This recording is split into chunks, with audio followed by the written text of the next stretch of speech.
Co-op Innovation. I'm going to say that again. Welcome, everybody. As people are rolling into the room, I'll go ahead and do a brief introduction. My name's Ted Compton. I'm the co-director of Co-op Innovation Network. Co-op Innovation Network, for anybody who doesn't know yet, our mission is to create a network of co-op leaders, both board and staff, and provide a space for these visionary co-op change makers to connect, share, and create together. One of our initiatives is this particular webinar series called Ideas for Innovation.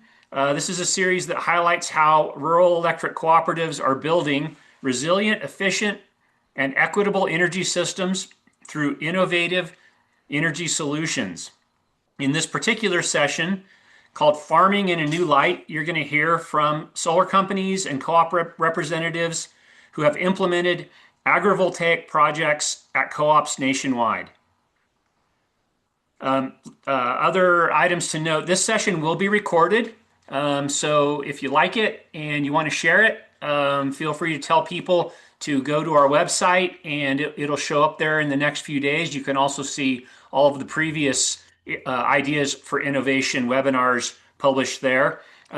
We will hold Q&A for the end after we get through our 4 presenters. We'll have some time for that. And I also just encourage you, to ask questions in the moment, but also reach out to us with questions after the fact. We'll provide that information for contact and outreach at the end of the webinar session. I'll just take a brief opportunity also to introduce the other 2 members of Co-op Innovation Network here. We have my co-director, Allison Miles. She'll be doing wrap up at the end. And Kensley, our program director, who is truly the horsepower behind getting these webinars put together. So then with no further ado, I'm going to go ahead and introduce our speakers for the webinar. We have 4 great presenters today, lots of amazing information to share with all of you. And I'll go ahead and start out with Nick. Nick DeVries is the Chief Technology Officer at Silicon Ranch. By blending energy generation and food production on the same piece of property, Silicon Ranch is proving that American energy dominance and productive agriculture are not competing priorities, but rather complementary pursuits. We also have Byron Kominick. Byron is the owner and manager of Jack's Solar Garden and also the executive director of the Colorado Agrivoltaic Learning Center. Byron's going to share with us about his 6 years of experience working in agrivoltaics at his family's farm in Boulder County, Colorado. And then he'll also talk with us about how electric co-ops can engage in and promote agrivoltaics in their communities. Matthews Pena is the Chief Technology Officer at DMEA, Delta-Montrose Electric Association, a rural electric co-op in Western Colorado.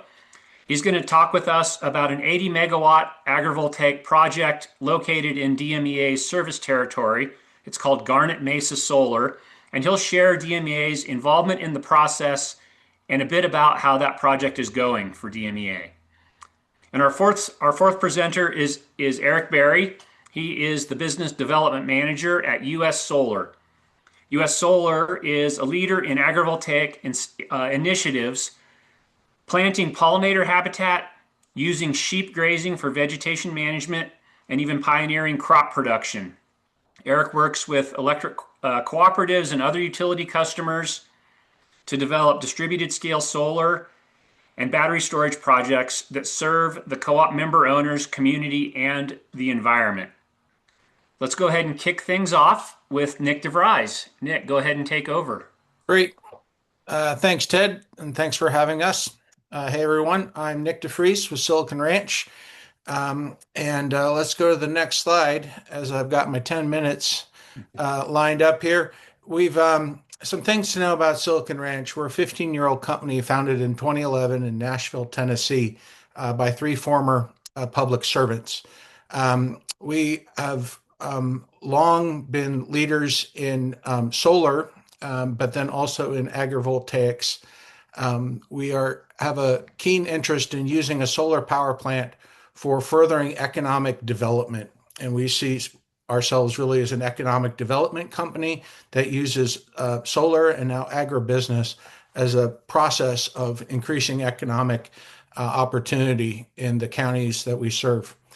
We are one of the nation's largest independent power producers of solar electricity. We are not a member of a utility or a subset of a utility. And we serve predominantly cooperative and public power utilities. I myself serve as a commissioner on my town's municipal utility here in California. Another key difference for Silicon Ranch is we tend to own our land. We see solar power plants as long-term assets producing power. And just as a farmer might plant an orchard expecting decades of crops, you don't do that on leased land. You build an orchard on owned land. And so we typically own our properties, and this gives us a different look at our properties than others. Next slide. Um, we work in from coast to coast. We are founded in Nashville, but the key thing I want people to understand from this slide is we do truly work from coast to coast. We have over 200 projects that are operating now, nearly 4 gigawatts, and they range in size from the right amount of energy that MLGW needed in Memphis to what El Paso Electric needed, although the project is actually in New Mexico. And then in the middle is a project serving Walton EMC, which is 138 megawatts peak, our Bancroft Station project, which is one of our first agrivoltaic projects. So we are actually nationwide, and we're now even international. 2 years ago, we built a power plant in Alberta, Canada. Next slide. We have a strong focus on cooperatives and again building economic opportunity. This extends into our supply chain. We build with nearly all domestic product. I can go to the factories for our modules, trackers, and starting this year, inverters, and put a big emphasis on helping companies build their facilities in America, where 5 years ago there simply weren't factories to produce the goods that we needed, our investments, and it's effectively our investments that we have and can build because co-ops have chosen us to buy their power from us. So we use those proceeds to help our suppliers build factories here in the United States. And then about 7 or 8 years ago, we started our regenerative energy program, listening to people in the counties and from our co-op members who thought there was a way that we could probably better fit in and serve their needs. And so now, just as we've used solar energy as a means to further economic development in different counties, we see agrivoltaics as an opportunity to create more value. We can generate more revenue on the land than if we just did energy alone. Next slide. And so this is our embodied in our regenerative energy program. It was launched in 2018. We focus heavily on sheep ranching, beekeeping at scale, and have now moved into cattle ranching as well. Our projects back in 2020, the Bancroft Station project was awarded most forward-thinking project that year. And then more recently, our Houston Solar, DeSoto Farm, and Christiana Solar Farm have all won rewards. All three of those projects serve cooperative utilities. And besides working with outside farm families to ranch our land, we have our own flock of 5,000 sheep that I'll mention here in a minute. One of our, next slide, longstanding partners was Will Harris from White Oak Pastures. His family ranches the Bancroft Station farm, as well as a number of other similarly sized projects in southwest Georgia, in the Three Notch EMC territory. But he opened our eyes to seeing that if we're owning this asset for decades, what can we do for the soil? And just as we produce electricity without emissions, can we also foster our land and grow organic matter and sequester carbon?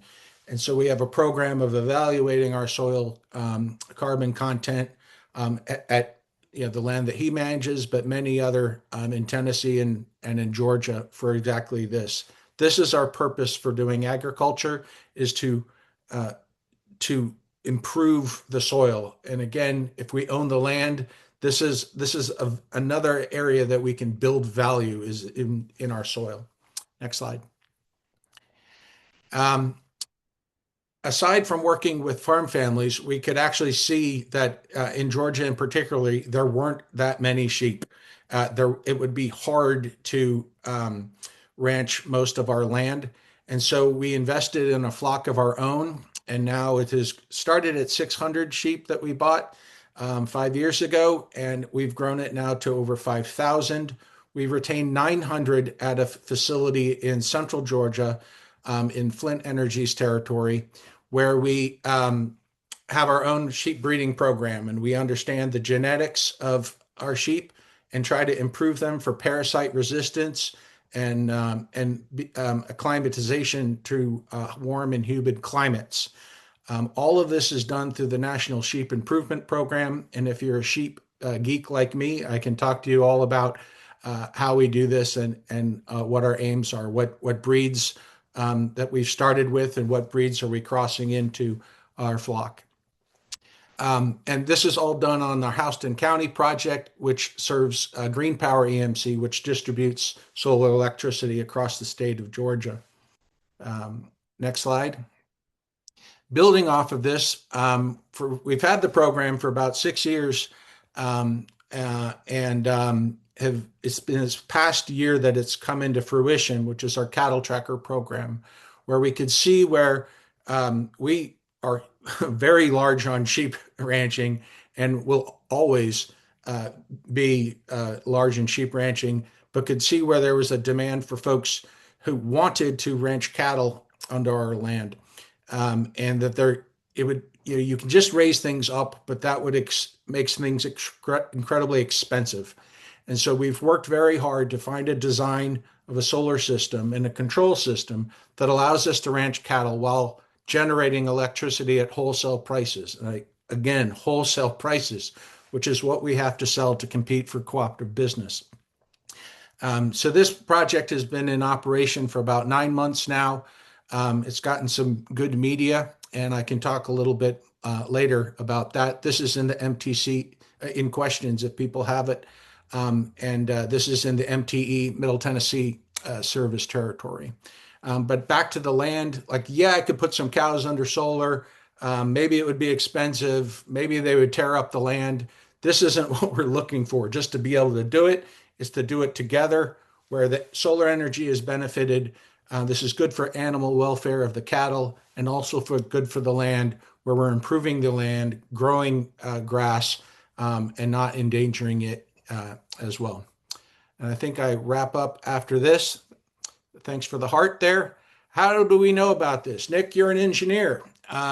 Well, we've gotten into agriculture a little bit through selective hiring. We've got a lot of smart folks and former farmers from their own background at our company, but we do it through partnerships. So we partner with land grant universities in all the states that we serve, and then some, and then with farm organizations from the American Land Board, America Farmland Trust, who I see is here in the crowd, farm bureaus, and the sheep organizations. And this is how we're better. This is how we learn. This is also how we disseminate our informations and learning, is through this network of research partners and ag organizations. So I think that's where I close. Thanks for your attention, and appreciate it. Thanks a whole bunch, Nick. That was fantastic. Let's switch up the scale a little bit and bring the scale down a little smaller, and we will go over to Byron and talk about Jack's Solar Garden. Thanks, Ted and Nick. I always appreciate hearing from what you got going on and showcasing the cattle and solar arrays. We love seeing that out here. Hi, folks. My name is Byron Komanek, owner and manager of Jack Solar Garden, located in Longmont, Colorado. If you don't know where that is, about an hour north of Denver, 15 minutes east of Boulder, Colorado. And I'm the director of our nonprofit, the Colorado Agrivoltaic Learning Center, where we teach people about this agrivoltaics. How do we improve land stewardship within solar arrays? How can we do these two things together so that it's better for our rural communities, for our urban communities that want the clean energy, and our rural areas that are interested in keeping jobs and the land active. So, just real quick, my family's passed. I did not grow up as a farmer, but my grandfather was. My mother grew up on a farm. This 24-acre piece of land that I live on now in Longmont, we've had since 1972 in my family. I moved out here in 2016 and learned about what you see here, growing hay on 24 acres doesn't make much money at all. So I needed to figure something else out, and solar was a way that we could move forward. Working with Xcel Energy, our local large utility, Boulder County, to change their land use code so we could build on farmland. We were able to build a solar array back in 2020. So it took, the first idea was in 2017, got it built in 2020. So we've been in operation over 5 years now, doing this with thoughts on it for quite a while. But here you go. This is my north pasture, 8-acre field. We put in 2,400 steel I-beams at a couple different heights of where the torque tubes when the panels are flat, they're 8 feet on about a third of the property, 6.5 feet at another 2/3 of the property. So we could learn about how the microclimates from our solar panels impact different types of vegetation, people, livestock within the solar array. And so what that comes out to for us is a 1.2 megawatt DC, 960 kilowatt AC single axis tracking community solar garden that I have about 60 clients in our community that I sell electricity through our utility, again, Xcel Energy. This covers just over 4 acres of land of solar panels, total infrastructure around the property, about 5 acres on this 8-acre field. And working with various partners over the years, we've grown a lot of vegetables. So any type of market garden vegetable you can think of, our former partner, Sprout City Farms, had grown it under our panels, from carrots, tomatoes, tomatillos, beans, lettuce, cabbage, peppers, onions, garlic, basil. There's some okra, even sweet corn growing underneath the panels, and some beautiful chard and squash there. What we were learning was that there are different microclimates that are created by these solar panels. We have a drip edge, where if it's just bare dirt right at the drip edge, that really compacts it, or it could create erosion if you have the not heavy packed clay like we do.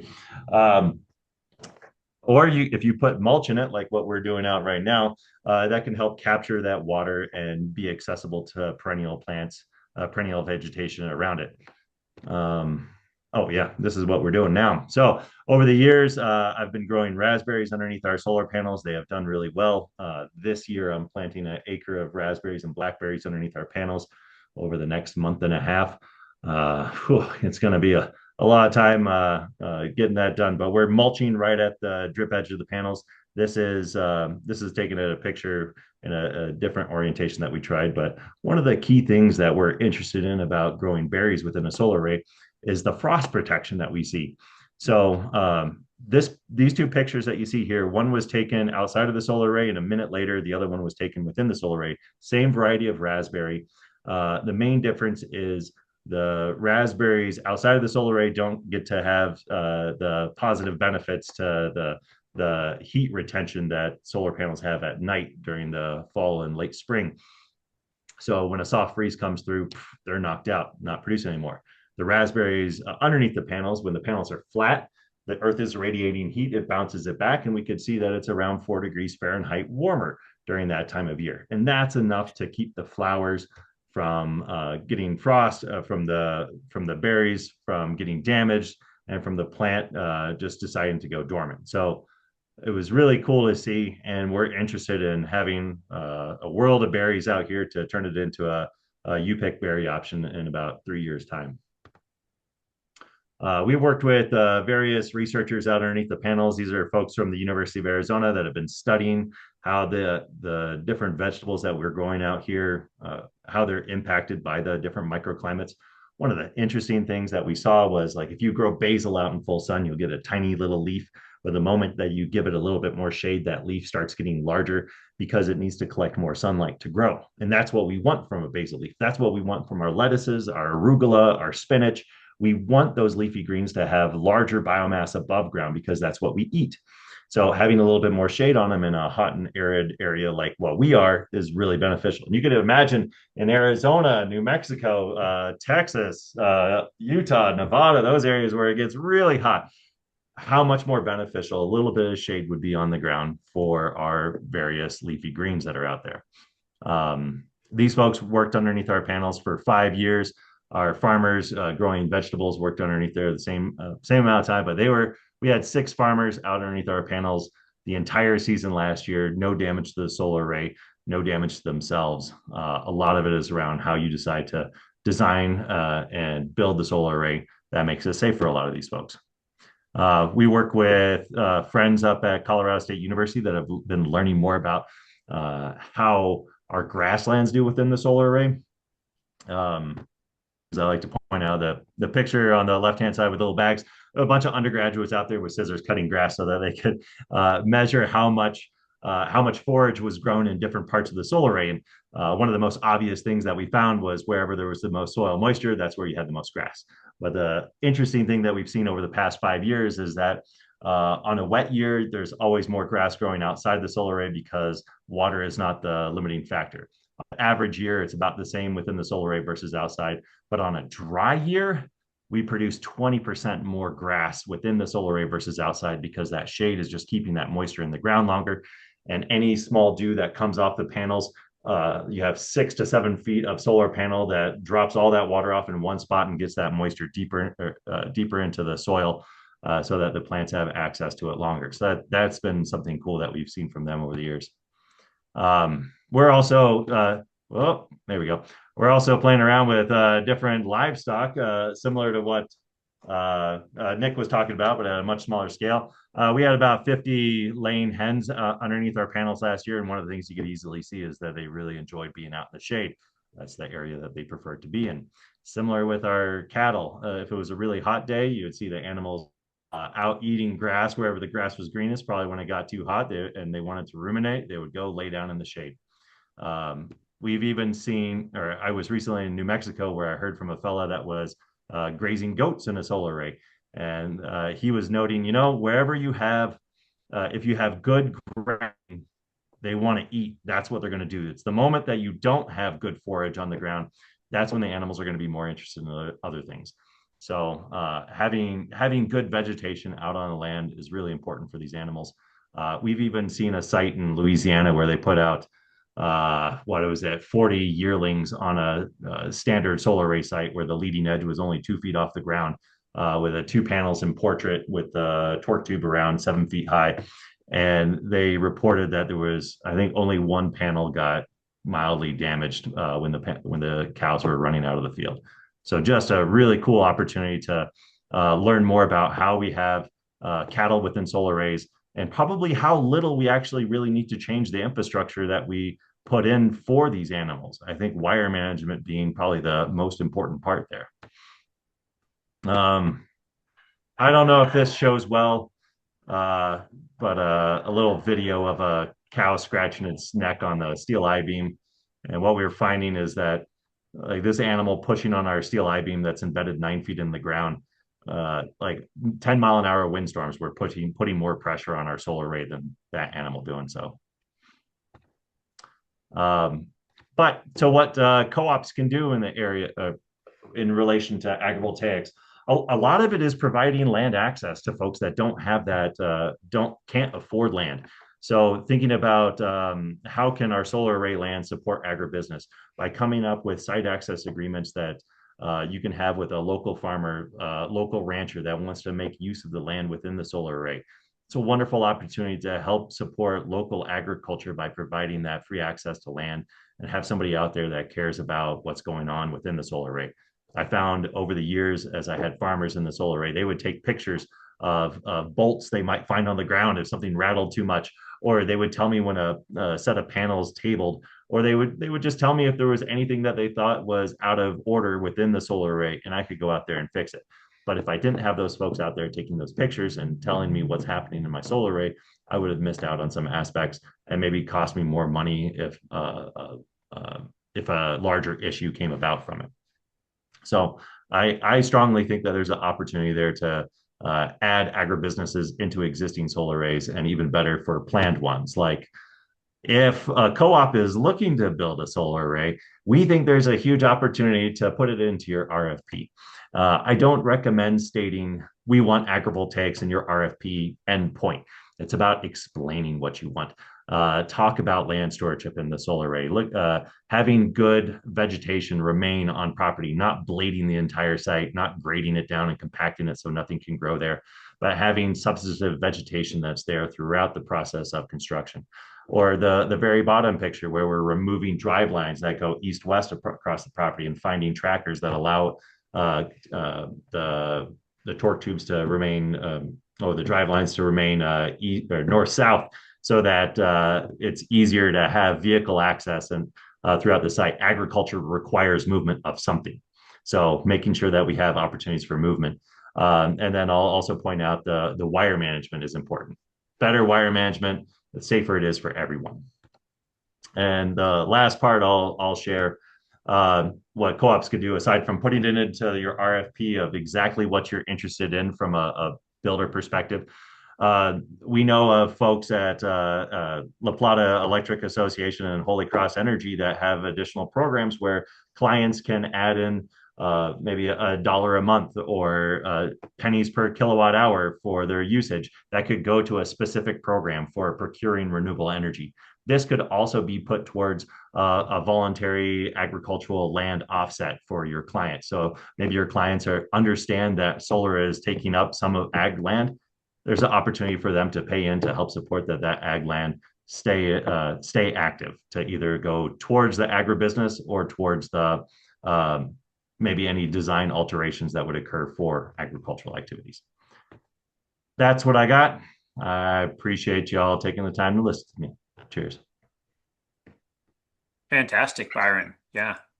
Really interesting, the diversity there and the focus on R&D and education, and just realizing that that's what it takes to really create innovation. So thanks a lot for that.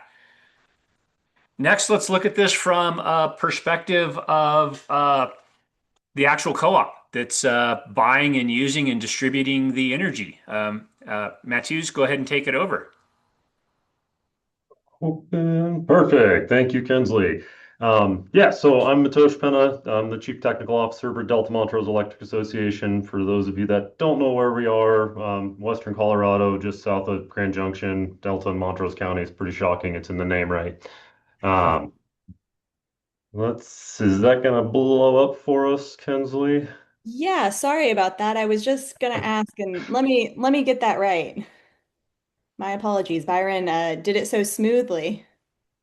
Mine's not even letting me share, so we'll kind of plug along as we go through this. How about now? Are you good? Can you see Yeah, my I screen? think that's good enough for me. If it's good for everyone else, great. You can go ahead and jump to the next slide for me. Thank you. DMEA, member-owned cooperative. I'm not going to belabor the point. I'm assuming since this is the Co-op Innovation Network, the premise of a co-op is pretty well established here. So we can go ahead and skip on to the next one and kind of get into the good stuff. So DMEA has a unique history. I guess the Cliff Notes version of it for folks that haven't been reading the papers and seeing the fun tri-state battle us and others have been having over the years. We essentially, not essentially, we exited our G&T contract with Tri-State back in July 1st of 2020 and migrated over to Guzman Energy. There was a whole host of drivers at that point for doing it, but two of the tenets were, affordability along with the desire to increase our local renewable energy portfolio. So at a quick glance, this is kind of the left chart shows our power mix from last year. You can see we're, 8.25% local renewable, 91 Guzman. The majority of that 8.25% is made up of local hydro generation. They are run of canal hydros. So we've got this wonderful thing called the Gunnison Tunnel here that flows through the whole valley, and folks found a way to put hydroelectric turbines on them. There's technically five separate turbines. DMEA only benefits from three of those. The other two ended up having to get resold to other entities due to contractual limitations we had with Tri-State. So again, another reason, the board at that point in time kind of was looking for other options. You can see our general makeup in terms of meters, heavily residential, very, a little bit of small commercial and just a smattering of large industrial type consumers. Historically, our valley was home to many coal mines. We're down to one operating coal mine right now. So the mix of the supply and the mix of the use is changing and has changed drastically over the last, decade or two just because of that shift. The local solar generation you've got there, we've got a handful of uh, community solar arrays, if you call them, a couple of 20 kilowatt arrays and 150 kilowatt income qualified array, but pretty small potatoes on a whole. If you look at our whole portfolio, you can kind of backtrack your way into the numbers, but it's somewhere in the 550 million kilowatt hours of sales a year. So um, pretty small in terms of the solar. So we can go ahead and skip to the next slide. So, as a part of this exit from Tri-State and this new contract we have with Guzman Energy, DMEA went out to RFP for the goal was solar in our backyard, solar within our footprint in late 2020. The result of the RFP is what came to be known as the Garnet Mesa Solar Project. Fun fact, while it is now the largest agrivoltaic project in Colorado, was at least at the time it commissioned last year, not maybe there's another one now, but it originally was not envisioned as an agrivoltaic project. The agrivoltaic component of it actually came through the planning commission and the county commission process in getting this permitted. Delta County has very strong and deep roots in ag. Spoiler alert, projects in Delta County, but strong roots in ag, and this where the solar array is now once was a quite large cattle ranch. It hadn't been a cattle ranch for a very long time, but for a long time in its past, it had been a flourishing cattle ranch. And Delta County felt that the ag component of it had to stay a piece of it. So the original application for this project got rejected. The developers at that point reworked what they were thinking here, worked with the local sheep farmers, worked with the local irrigation districts, NRCS, to put together what is now and what we know as this agrivoltaic 80 megawatt project. Um, Let me pause there for a second. Yeah, officially went operational last year in 2025. Fun fact, while they didn't anticipate getting sheep on it for a couple of years, because of the manner in irrigation, it had historically only been flood irrigated. They moved all to micro sprinkler irrigation. Not all, but the vast majority is micro sprinkler hung from the, panel lines themselves or the steel tubes. And they were actually able to get sheep on it this fall. So way faster than they were thinking. Still, a lot of data is yet to be found and yet to be known, but we'll kind of keep learning with it as it goes. DMEA in this arrangement, I guess the three entities that are up there. So Alluvial Power is the developer. DMEA and Guzman Energy are essentially PPA off-takers. So we're not directly involved in any of the day-to-day or any of the ag components of how that's functioning. Our membership just benefits from this being in our footprint and the PPAs that we were able to negotiate as a result. All right, go ahead and skip down for me, Kinsley.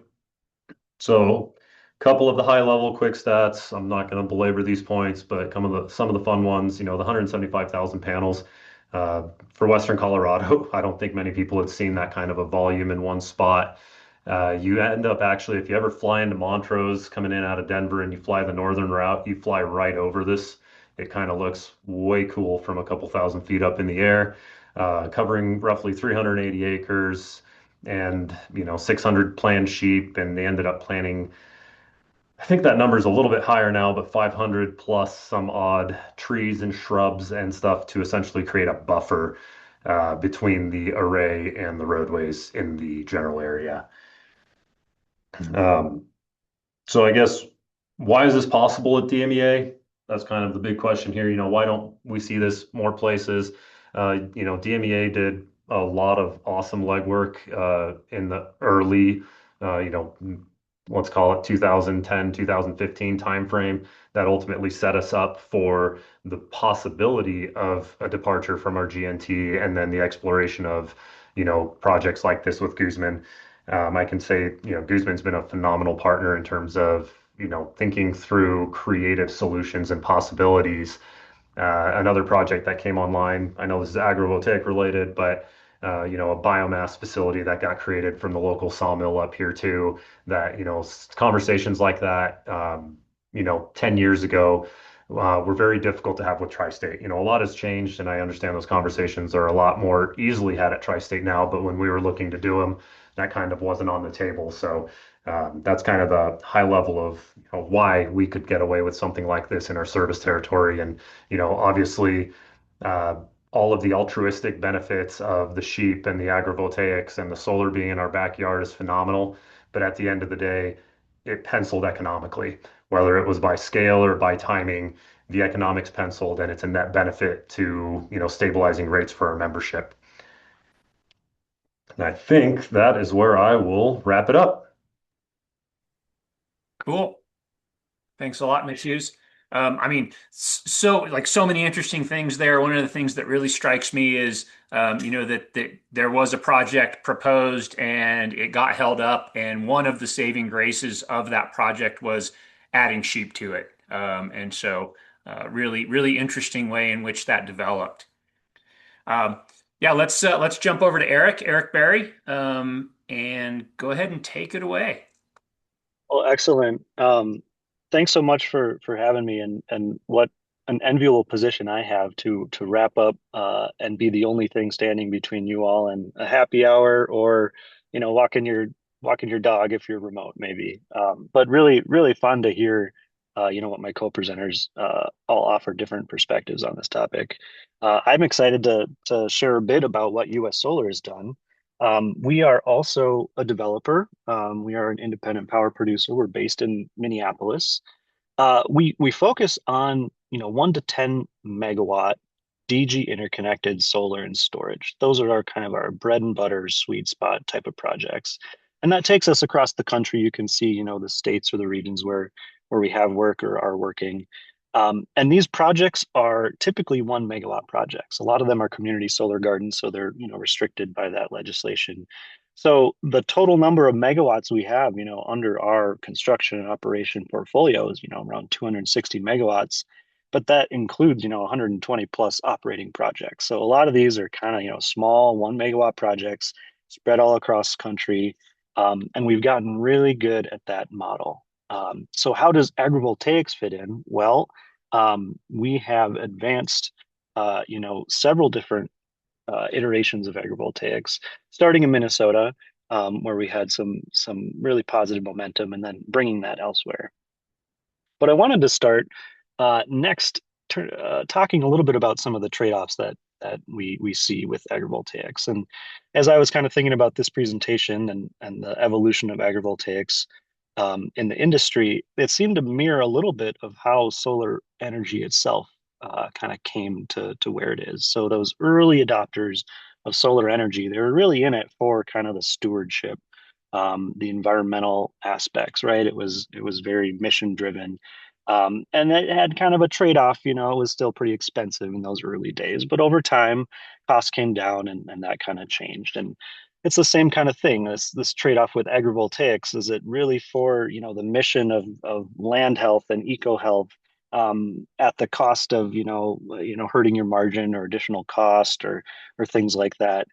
And I hope my co-presenters agree with me, but the good news is that this is a false dichotomy. There really is a solution here where you get to pair renewable energy with the benefits of agrivoltaics, whether it's pollinator habitat, sheep grazing, cattle grazing, crop production. And you don't have that trade-off. You can do it in a way where you're doing it for the benefits of the community, benefits of the land and the ecosystem, as well as maintaining that least cost energy. You've heard that message with Nick, with Byron, and with Matush kind of in different ways. But I wanted to highlight that here, and I feel like that's pretty essential as cooperatives consider agrivoltaics.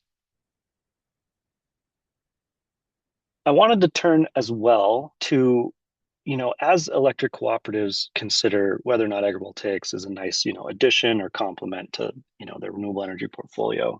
There are a few things that stood out to me. And, first and foremost, co-ops are owned, by their members. They serve their members. They really need to sell this to their board and justify it to their members. And, here at US Solar, we really feel that there is a strong narrative that can be presented, that can be based around member benefits on the land of the ecosystem. And so really honing in on that member first mentality, I think pairs these types of projects really well with what co-ops are doing and how they operate. Another item would be making sure that agriculture is preserved. One of the big barriers of permitting renewable energy projects across the country, one of the big complaints you find in permitting hearings is uh, it's using prime farmland. Why are we using prime farmland for solar energy? Well, this is a solution to that. This is a way where we can produce clean, cheap energy and maintain, other benefits that keep the soil, keep the land in agricultural production. I think that's really key for co-ops who often are in rural areas and have, deep-seated agricultural cultures in their communities. The size of the projects that we work on, we feel fit really well with a lot of distribution co-ops. Nick, you might disagree with me or may work with some larger G&Ts that have appetite for bigger projects, but that 1 to 10 megawatt size we have found has really resonated with co-ops. And then the last two are really just benefits, right? The benefits to the community, the opportunities to engage the community, bring bring schools to educate on the site. These projects are attractions, and so if you get one of these sites projects in your community, it just has this trickle down effect of positive benefits and engagement, and I feel like co-ops are a great fit for that for those reasons. So what does US Solar do? What have we done? These are kind of the four quadrants of different types of agrivoltaics that we've pursued. In the top left, we have pollinator habitat. This is the low-hanging fruit. Instead of spreading, gravel or grass seed or, mowing grass twice a year, you come up with a native seed mix, you plant that under your solar garden. That's a type of agrivoltaics, and we've really leaned into that. So all but one of our sites absolutely has pollinator habitat that equates to, over a square mile in Minnesota. Sheep grazing has required a little more internal effort to get approved, but we have done that. And so we now have 8 sites where we, contract with local grazers to bring their sheep flock, and that is instead of hiring a mower to mow the grass or mow the pollinator habitat, right? You have sheep come to the site and graze. And so we have 8 sites in Minnesota for that.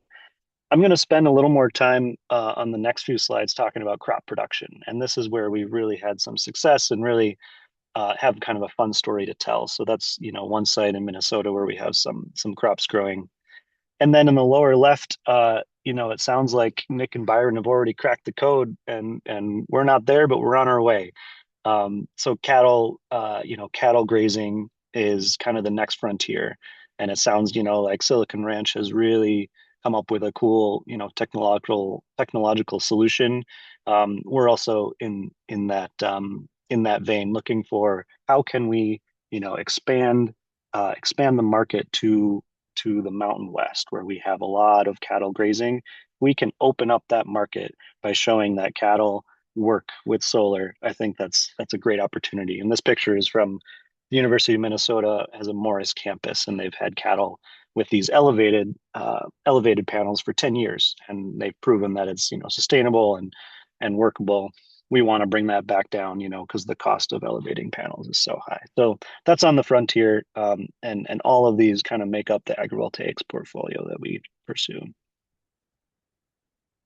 Similar to other presenters, this is not done alone. Man, it requires strong partnerships of all kinds, and we've really advanced those relationships. So whether it's the University of Minnesota, whether it's the state, whether it's national nonprofits focused on grazing, or the National Laboratory of the Rockies, formerly NREL, whether it's a nonprofit focused on energy or farming access or bees, it takes kind of all the above to make these visions work, and I think it makes us all stronger in the end.